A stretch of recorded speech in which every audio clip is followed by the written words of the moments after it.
Mon cousin et moi, on a investi dans un truc qui va nous rapporter un maximum de pognon. Les sanicrottes. Regarde, quand t'es à Paris, qu'est-ce qui te fait le plus chier? Les merdes de chiens. Et ben avec sanicrotte, le maître et son chien restent propres.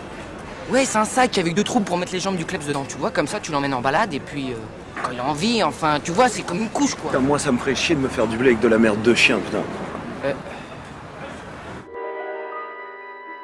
Bonjour. Vous allez pénétrer dans ce film à vos risques et périls.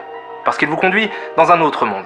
Un monde, pas forcément le nôtre, mais qui y ressemble, puisqu'il plonge ses racines dans un type de société dont nous avons connu bien plus d'un exemple. Il est modelé selon les normes des dictatures de tout poil qui ont marqué du poids de leurs bottes les pages de l'histoire. Il a ses raffinements d'ailleurs. Une technologie avancée qui permet une démolition plus subtile des libertés de l'homme. Pourtant, il a à sa base une règle d'or. La tolérance est ennemie et la connaissance est menace. Voici Monsieur Karim Debache, cinéphile patenté aux obédiences incertaines, loin de se douter de l'horrible voyage qu'il est sur le point d'entreprendre. Un voyage dans une contrée sans fin, au bout des ténèbres, où il n'y a qu'une seule destination. Je vous propose d'être transporté avec lui dans une autre dimension, dans le monde du cinéma français. Ok, aujourd'hui on va s'intéresser à une des pires tentatives de mariage entre les univers du cinéma et du jeu vidéo. Vous qui entrez ici abandonnez tout espoir, on va parler de Gamer.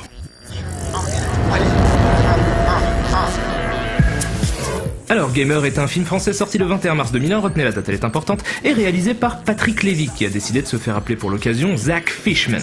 Pourquoi? Parce que les noms ricains ça pète, ça fait tout de suite vachement plus classe. D'ailleurs, je devrais songer à me trouver un nom vachement plus classe. Bon, le film nous raconte l'histoire de Tony, jeune truand, Tony Truand, interprété par Saïd Taghmaoui, un acteur pour qui j'avais une certaine sympathie. Avant Gamer. Tony vit de petits larcins qu'il commet en compagnie de son éternel sidekick Rico, interprété par Bruno Salomon, un acteur pour qui j'avais un acteur. Eh, tu sais quoi? Tu me fais de la peine. Et là, vous vous dites, mais enfin Karim Debache, tu nous avais promis de parler de films qui ont un rapport avec le jeu vidéo. N'es-tu qu'un infecte connard qui ne tient pas ses promesses? Bien sûr que non, jeune spectateur lambda, je suis un infecte connard qui tient ses promesses. Puisque Tony, malgré son improbable chapeau, est un gamer, comme en témoigne sa chambre de gamer, et les 200 milliards de références pop culture qu'on nous vomit à la gueule tout au long du film. Pitt, comme Brad Pitt. Lara Croft, Tomb Raider. C'est Jackie Chan. Wipeout Fusion. Star Wars et le Massive Attack. Steve Austin. Toys R Us ou quoi là? Tomb Raider, Metal Gear. Wipeout. On vous paye un Twix. Chewbacca, Harry Potter, Kill Bill, Scorsese. Megaman, Zelda, Metal Gear? Terminator, Star Trek. Terminator, Star Trek? Final Fantasy, Yoshi, Game Boy. Bref, retour au film, donc après avoir cambriolé le développeur de Wipeout déguisé en Dark Vador, et croyez-moi, j'ai beaucoup de mal à admettre que ces mots sortent de ma bouche, Tony est pris d'une crise de folie, et décide d'échapper aux flics à la Wipeout. Bon, je préfère vous prévenir tout de suite, la scène qui va suivre n'est pas à mettre devant tous les yeux. Beaucoup l'ont vu, très peu en sont revenus, mais il est, je pense, de ma responsabilité de vous la montrer, alors éloignez les plus jeunes et priez pour votre âme. Mais à quoi tu joues là? Welcome to Wipeout.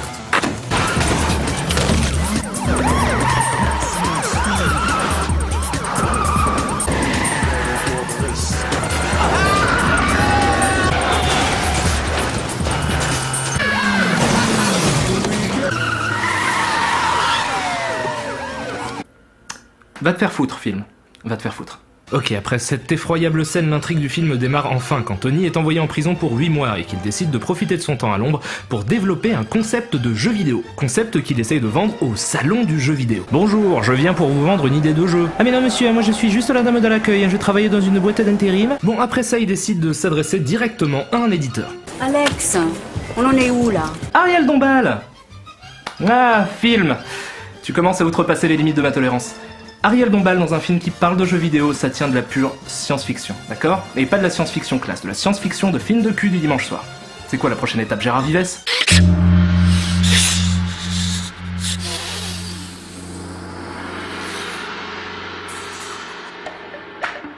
Faites entrer les moines Shaolin. On y reviendra plus tard, je suppose. Donc Tony présente son concept à Ariel Dombal. Eh bien, je vous écoute.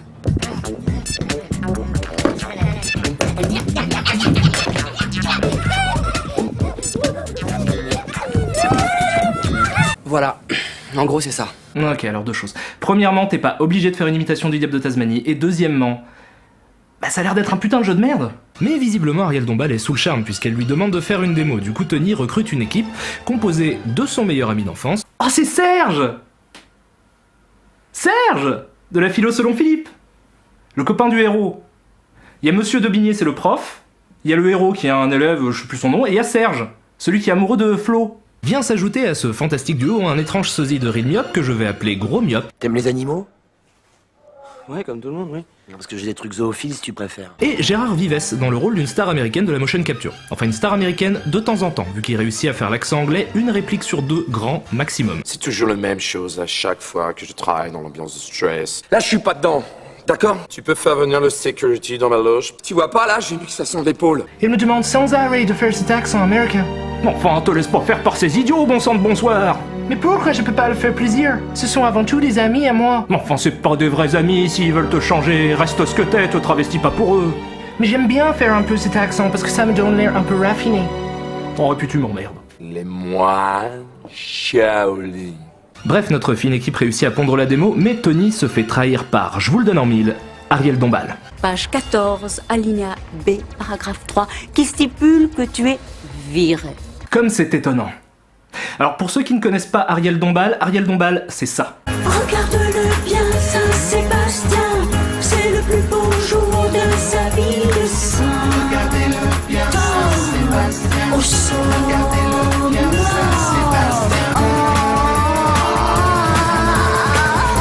Mais nos héros décident de ne pas se laisser faire et de combattre la grande méchante muse au beau foufouillon en créant eux-mêmes le jeu. Sauf que faire un jeu, ça coûte du fric, beaucoup de fric. Alors Tony et Serge de la Philo selon Philippe mettent en place un plan pas piqué des hannetons pour en trouver. Mais si personne vient d'hériter, on est mort, les gars. Et attendez, je suis peut-être mieux que ça. Pierre le doyen, un de mes anciens clients, bourré aux as. Tony, Oui, je crois que je sais où on peut trouver de l'argent. je t'écoute. Bah, on pourrait trouver de l'argent chez les gens qui ont de l'argent. Habile. Donc ils décident d'aller chez les riches pour leur demander du fric, accompagnés de 2 prostituées. Parce qu'avec des putes, la fête est plus folle. Bon, tout semble se passer pour le mieux, le riche a même l'air d'être intéressé par le pitch du jeu. J'adore. Puis son fils provoque Tony en duel sur un jeu de foot. Il se fait battre et... Ah.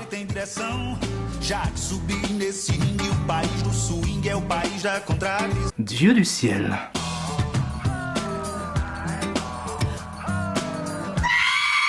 Ah, et rien de tel qu'une bonne scène de cul pédophile aléatoire pour... Les enfants adorent la pédophilie. J'ai 18 ans, tu m'appelles plus gamin. Allez, on se dépêche de sortir de cet univers de débauche pour retourner dans l'intrigue de plein pied quand Bruno Salomon trahit Saïd Taghmaoui et décide de tout péter les ordinateurs. Ce qui est prétexte à une autre scène absolument épique, la scène jeu de bagarre.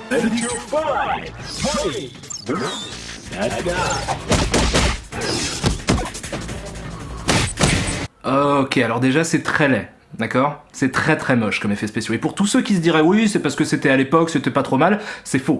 Le film est sorti le 21 mars 2001, soit 8 ans après Jurassic Park. Bref, malgré tous ces désagréments, ils arrivent à pondre le jeu à temps et vont le présenter dans un festival. Festival dans lequel Ariel Dombal présente elle aussi le jeu qu'elle a volé, habillée en Valkyrie. La plus extraordinaire, la plus combative, la plus spectaculaire. Regarde-le bien, Saint-Sébastien. Heureusement, les héros font bugger la machine.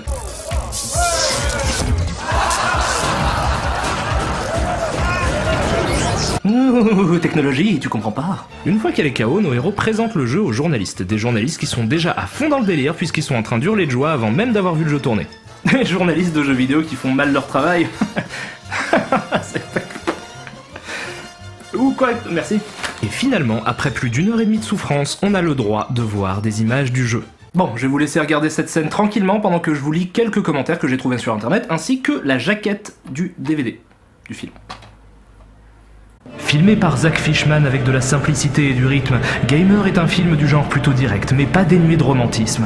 Voilà un film qui bouge et qui à certains moments fait rêver, une bonne petite surprise. Enfin un film français novateur, avec un vrai rythme et des effets spéciaux, le tout enrobé dans une comédie grand public et pas seulement pour les aficionados. Quel plaisir!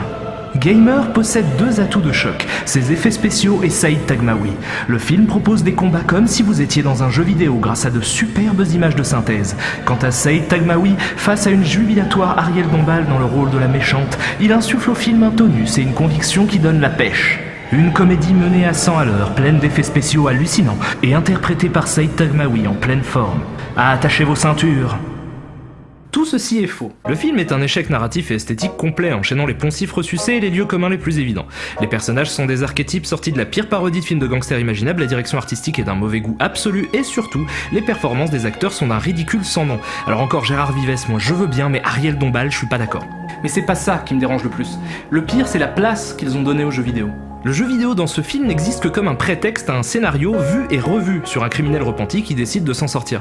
Et les emprunts superficiels qui sont faits à la pop culture semblent avoir pour seul objectif de légitimer la démarche du cinéaste et son ambition à parler de jeux vidéo. Arrête tes conneries, c'est mine d'or. Pour qui? Pour les ados? Mon avis sur le film est qu'il a été fait pour de mauvaises raisons, à savoir cibler un public en lui balançant à la gueule des références à ce qu'il aime, histoire de le caresser dans le sens du poil, à un moment où les jeux vidéo commençaient à devenir ultra populaires et où les gens se battaient à la sortie des magasins pour se procurer une PlayStation 2. Bref, comme pour Super Mario Bros, je vous déconseille de vous attarder sur ce film. Quant à moi, je vous donne rendez-vous dans 2 semaines avec un film qui j'espère sera un meilleur film. Un film qui sera probablement fait avec le cœur, par passion, par des passionnés, et ça, c'est cool. Je sais que pour l'instant je vous ai montré que 2 purges, mais surtout les gars, ne perdez pas espoir, d'accord? Parce que l'espoir fait vivre, et que tant qu'il y a de la vie, il y a de l'espoir. Donc vous aussi, vous êtes un peu des immortels. But the film is a sad thing for she's lived it 10 times or more. She could spit in the eyes of fools and say